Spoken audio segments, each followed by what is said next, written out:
Okay, so welcome back, everyone, and today we'll be talking about a little bit more indirect here, but we are going to be talking about the Gulf Coast Lines, which was a Missouri Pacific subsidiary. And this is actually going to take us into a few different areas of the Missouri Pacific system because it was kind of an interesting subsidiary, and this is kind of like as a beginning, like a side sort of deal. But the Missouri Pacific is interesting to me, at least, in the fact that of its Texas subsidiaries, they kind of seem to have a little bit more independence and a little bit more of a identity than most of the other railroads that ran in Texas. Like the Burlington Rock Island and the Rock Island in Texas was basically just the Rock Island and then Burlington on the other end. And the like TNO is basically to me like it always just seems like it's the SP in Texas. Like it's not really seen to be that separate. But whereas like the TNP and the Gulf Coast Lines, which was basically another conglomeration of their subsidiaries in Texas, seemed to be maybe not entirely independent, but a little bit more separate from the Missouri Pacific than most of the other railroads treated their subsidiaries in Texas. So we're going to be talking about it and their passenger service. And so we're going to just jump into the outline here. So we're going to talk about the history, a very brief history of the Gulf Coast Lines. Benjamin Franklin Yoakum, who was the leader of a bunch of railroads in Texas and the Midwest. The passenger trains that ran these lines, the Valley Eagle, which is the Eagle route from the, title. And then the Southern, briefly I'll talk about the Southern Pacific because there are some clarifications I ended up getting while doing research for this video, and then we'll just briefly talk about today, which is going to be incredibly brief. Anyways, the Gulf Coast Lines, what are they? Who were they? What are they wearing? That kind of thing. Anyways, the Gulf Coast Lines was part of the Missouri Pacific that connected Matamoros, Brownsville, Texas to New Orleans. And this is kind of sitting in the weird area of I'm not entirely sure if it's a paper company. I'm not entirely sure if it was independent. Because at different times, the railroads that they owned were separate companies that functioned separately from each other. And I think as time went on, they did eventually just become a part of the Missouri Pacific proper and were just run as such. And just getting into it, on the map, the Golden Line going south from Houston, that's the route of the not the Texas Eagle, the Valley Eagle and the Pioneer. And then the blue line running east is the Houstonian New Orleanian, which ran to New Orleans along their branch into New Orleans. And then the orange is the International Great Northern because it also at one point was part of the Gulf Coast Lines while it was owned by the Missouri Pacific. And we'll get into that later. Normally this is like in the land of I don't talk about this because this gets complicated and weird. But this time it's kind of straightforward and kind of necessary to talk about, so I kind of have to, which is the only reason why I'm really talking about this kind of like, the nesting doll of like paper companies that built this sort of. So anyways, the Gulf Coast Line was a network of railroads owned by the New Orleans, Texas, and Mexico Railroad, which itself was owned by which also owned the St. Louis, Brownsville, and Mexico Railroad. Those were the two branches. So the New Orleans, Texas, Mexico went to New Orleans. The St. Louis, where was it? The St. Louis, Texas, and St. Louis, Brownsville, and Mexico went south and had some branch lines too. And the, obviously connected to their namesake cities. And then the Brownie, as the southern line was called, connected to the Rio Grande River Valley and eventually over the border into Matamoros, Texas, Mexico. And in 1924, they did buy the International Great Northern to kind of prevent the Katy from taking control of it, since it was like kind of, couldn't really find exactly what the deal was. Like, had it not fully been absorbed by the Missouri Pacific yet, were they forced to kind of like divest from it? Like, I don't know what the shenanigans are around there, and if you know, you can leave them in the comments so I can so I can know and maybe reference this in the future. But the International Great Northern was like not fully in control of the Missouri Pacific for whatever reason in 1924, and the Katy was trying to take control of it. So the Gulf Coast Lines ended up owning it and buying it up. And then about a year later, the Gulf Coast Lines was fully absorbed as a Missouri Pacific subsidiary. So kind of weird history because, again, the International Great Northern keeps coming up, so I kind of figured I have to mention that it wasn't directly owned by the Missouri Pacific at this point. It was owned by the Gulf Coast Lines, which was itself an umbrella that owned a few different railroads that was owned by the Missouri Pacific eventually in 1924-25. But the history of this goes back even further. This railroad was originally planned by Benjamin Franklin Yoakum, who was the railroad executive who attempted to bring the Rock Island and Frisco together to create a larger system that would connect Chicago with Mexico.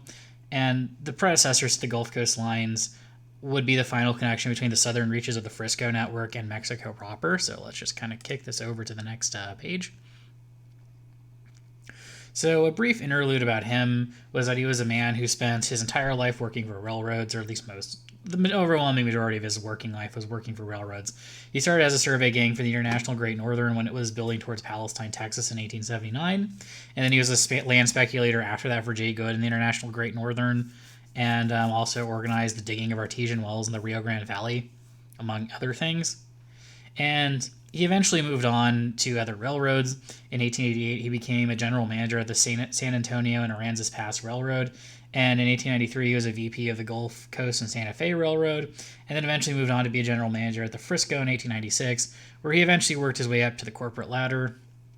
And by 1905, he was, the CEO and president leading the whole place, and was also heavily involved in the management of the Chicago and Eastern Illinois, the Evansville and Terre Haute Railroad, the Brownie, the Rock Island, and I think a couple other minor railroads, but those are the highlights.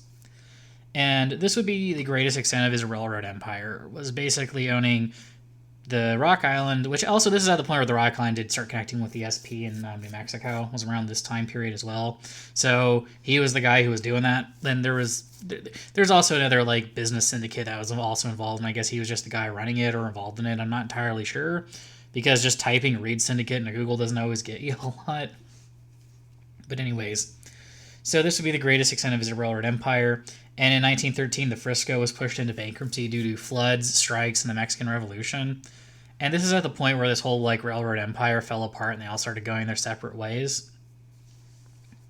And 9 years later is when the Gulf Coast lines would be, fully absorbed into the Missouri Pacific proper. It was about 10 years or so later.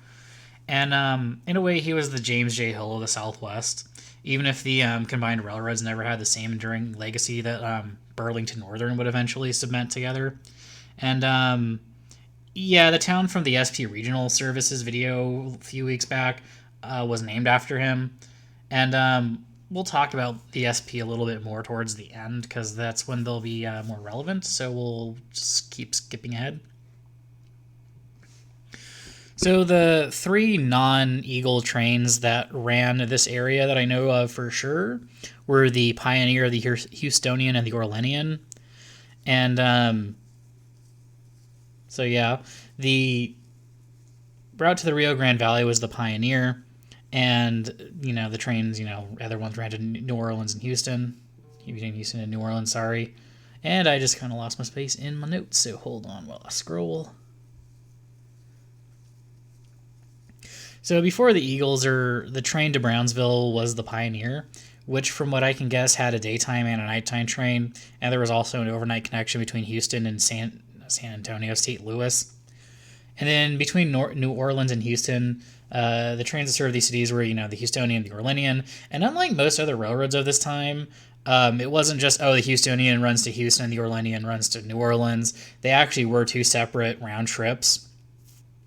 One ran overnight and one ran during the day. And the one that ran during the day in both directions had a connection with the Santa Fe when it got to Houston, which would run through to California. So the morning departure from New Orleans would meet up with the Santa Fe train that would take it to Clovis, where it would get hooked onto, I think, the Grand Canyon, maybe the Super Chief, or one of the chiefs at some point.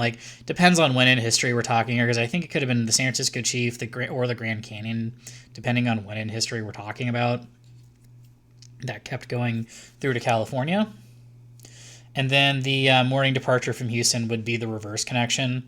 And the one last point about this route that I kind of found interesting is that there was never an Eagle running it, as far as I can tell. This route, for whatever reason, was never seen as important enough to get one, even though it was part of the Gulf Coast lines and was more or less run by, as it was just a part of the Missouri Pacific proper in ways, especially as time went on. So I'm not really sure why it never got. There wasn't a New Orleans Eagle at any point in history. So I don't know.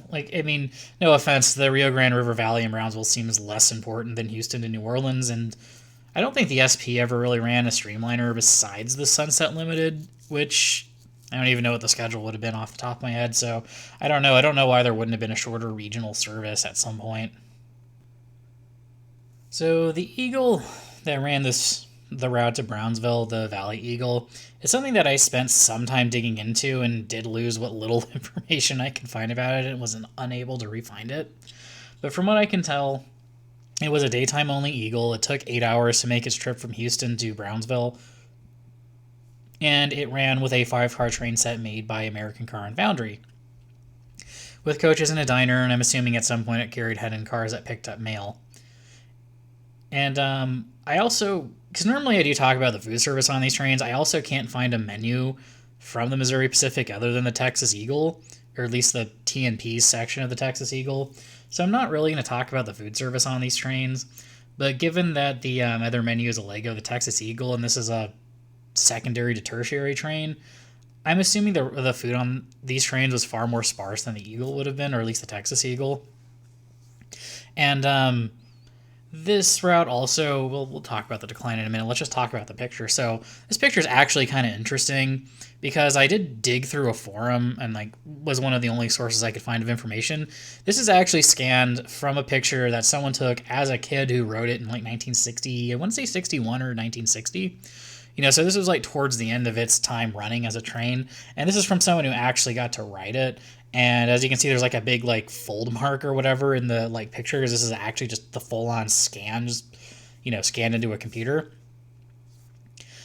So there is still some information on here, and I'll go into this more in the SP section, because that's where it's more relevant to my complaining is more relevant there. But we'll just this is this is one of the few times this is an honest to God I've actually found a picture that someone frickin' took that isn't a train fan, or at least wasn't one of the more professional ones that copyrights the crap out of everything. So I don't normally use their pictures, but this is one of the few times I've honest to God found a picture taken by some normal person and used it. So I forget which form I've ripped this off, because I forgot to shove that in my notes.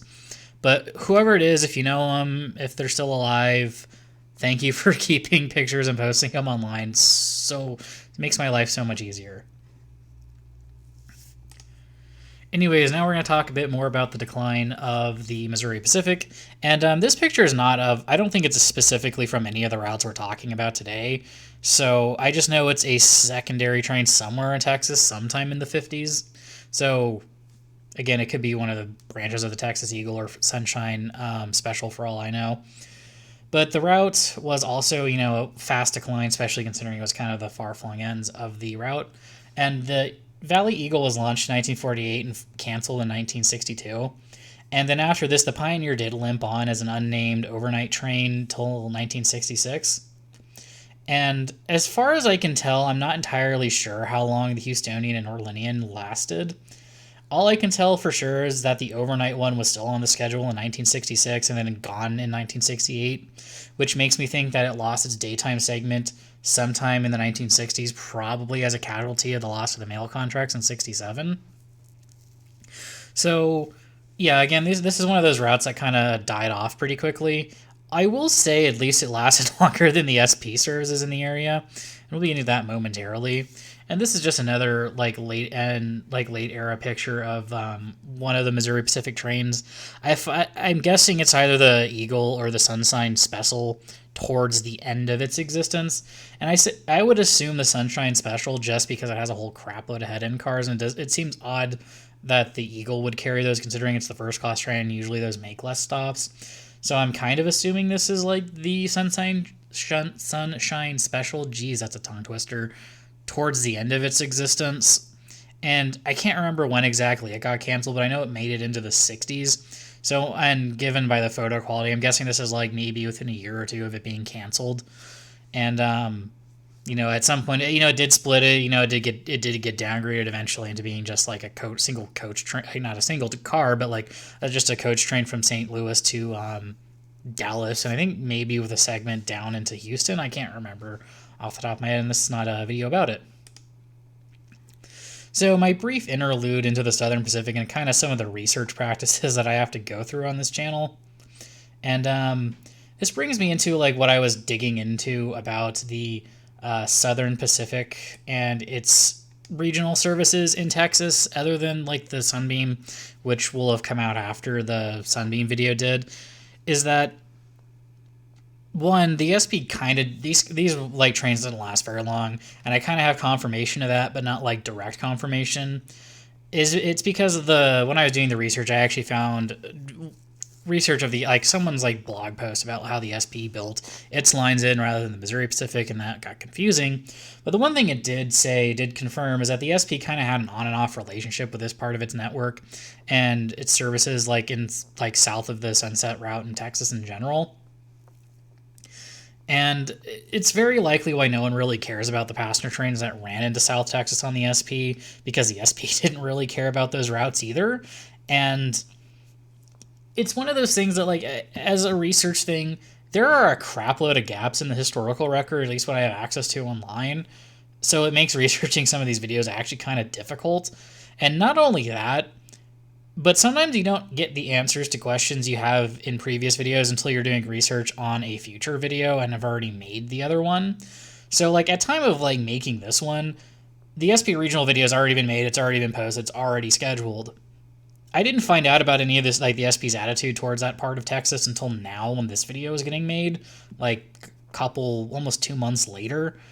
And there's just also just other little holes like that. And I get some people get mad when I say I don't know something or I have to acknowledge that there's a gap in the historical reference, but there is just not a lot of, like, some of these lesser routes just do not have a lot of information written down about them.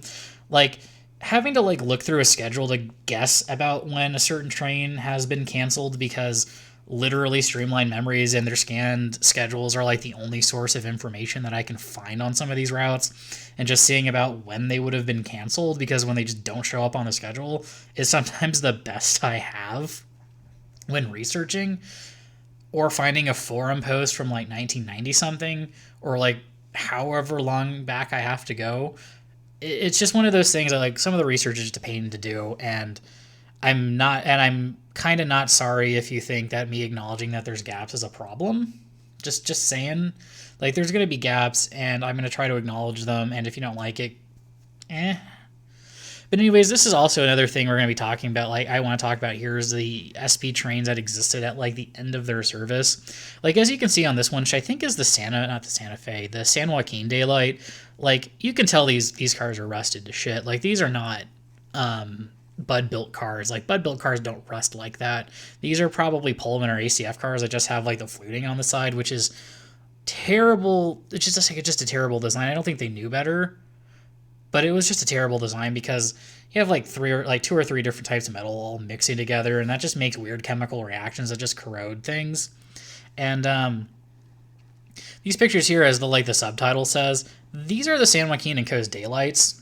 I'm assuming, just given the like background information like I know about them and like the scenery, they didn't give a crap about these trains towards the end, so they really were not going to care about their trains in South Texas at all. And I would not be surprised if the South Texas trains are all gone by 1950 at this point, considering the Sunbeam, I think, made it to like 57 if I remember correctly, or 54, like somewhere in that window.